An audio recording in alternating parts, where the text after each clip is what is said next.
नमस्कार, आप देख रहे हैं YIS न्यूज।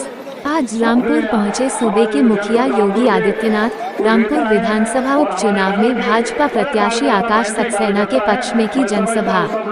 उन्होंने कहा कि हमने कोरोना काल में मोदी जी के नेतृत्व में गरीबों को राशन दिलवाया और कहा कि वो कौन लोग थे जो रामपुर की पहचान मिटाना चाहते थे। कहा कि हमने कभी किसी की जाति या चेहरा देखकर सुविधा का लाभ नहीं दिया, बल्कि सभी को बिना किसी पक्षपात के दिया है। उन्होंने समाजवादी पार्टी के समाजवाद की व्याख्या अपने अंदाज में की और रामपुर से भाजपा प्रत्याशी आकाश सक्सेना के लिए वोट की अपील की। इस मौके पर आज बड़ी संख्या में पार्टी की पदाधिकारी, भाजपा के कार्यकर्ता सहित बड़ी संख्या में लोग उपस्थित रहे।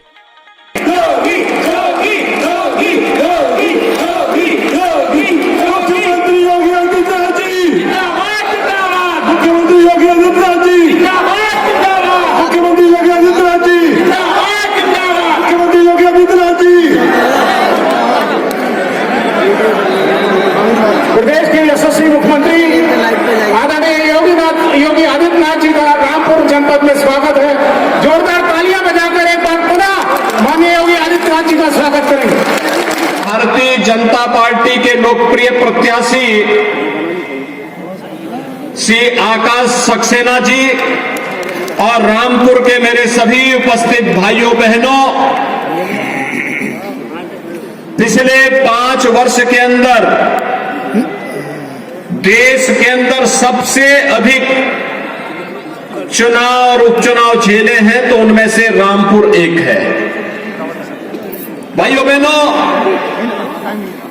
पहले जनता से समर्थन लेना, फिर जनता का उस पद से इस्तीफा दे देना, बार बार चुनाव होना, यह रामपुर के विकास को बाधित करने जैसा है। आपने सांसद जिता के भेजा, एक मैसेज गया कि रामपुर भी विकास के साथ जुड़ना चाहता है।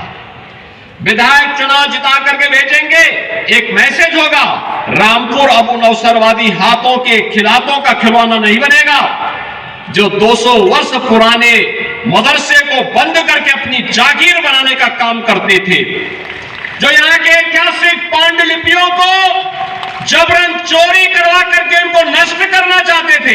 एक धरोहर थी रामपुर की, लेकिन रामपुर की इस धरोहर को नष्ट करने का काम किया गया। पांडुलिपियों को नष्ट करने का काम हुआ। राष्ट्रपिता Mahatma Gandhi ji city Montessori school में आके ठहरते थे, उसको जबरन कब्जा करने का प्रयास हुआ। समाजवादी पार्टी ने यहां के इंटर कॉलेज को, राजकीय इंटर कॉलेज को कब्जा करने का प्रयास किया। भाइयों बहनों, स्कूल बच्चों के पढ़ने के लिए होता है, मदरसे तालीम देने के माध्यम होते हैं। 200 वर्ष पुराना पांडुलिपियां आने वाली पीढ़ी की एक धरोहर होती है, लेकिन कुछ लोगों ने उसे अपनी बपौती बना करके नष्ट करने का प्रयास किया, उसे खुर्द-बुर्द करने का प्रयास हुआ। और हमारी सरकार ने तो यही तो कहा कि भाई इन पांडुलिपियों की क्या गलती है, तो धरोहर की चीज है, इसको संरक्षित किया जाना चाहिए। हमारी सरकार उन्हें संरक्षित करने का कार्य कर रही है।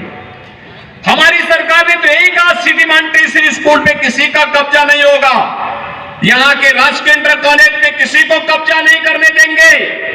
और अगर सरकारी पैसे से गेस्ट हाउस बना है, उस गेस्ट हाउस का उपयोग सरकारी कार्य के लिए ही होगा, उसको कोई व्यक्तिगत बपौती नहीं बना सकता है, क्योंकि लोकतंत्र में केवल जनता ही मालिक होती है, बाकी कोई मालिक नहीं होता है। जनता ही जनार्दन होती है और उसको उसी भाव के साथ हम लोग उसके लिए बनाए गई योजनाओं का लाभ उसी तक पहुंचाने का काम करेंगे। उपलब्ध करवाने का कार्य किया है।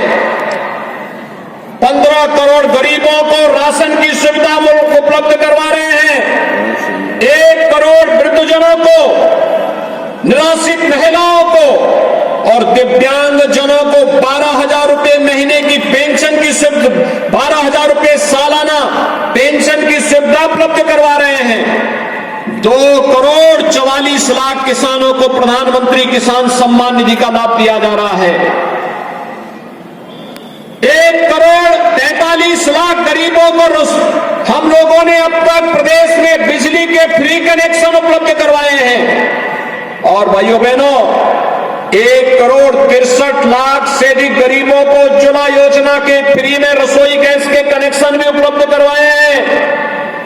कोई नहीं कह सकता कि किसी का चेहरा देख करके योजना का लाभ दिया गया है। जो उत्तर प्रदेश का नागरिक है, पात्रता की श्रेणी में आता है, उसके कोई जाति, कोई मत, कोई मजहब, प्रदेश के किसी भी जनपद का हो, हमने योजना उस तक पहुंचाने का काम किया। बिना भेदभाव के योजनाओं को उन तक पहुंचाने का काम किया। और भाइयों बहनों, उत्तर प्रदेश दंगा मुक्त भी हुआ है। दंगों में अगर एक पक्ष का जलता था तो दूसरे पक्ष का भी जलता था। एक का नुकसान होता था, दूसरे का भी नुकसान होता था।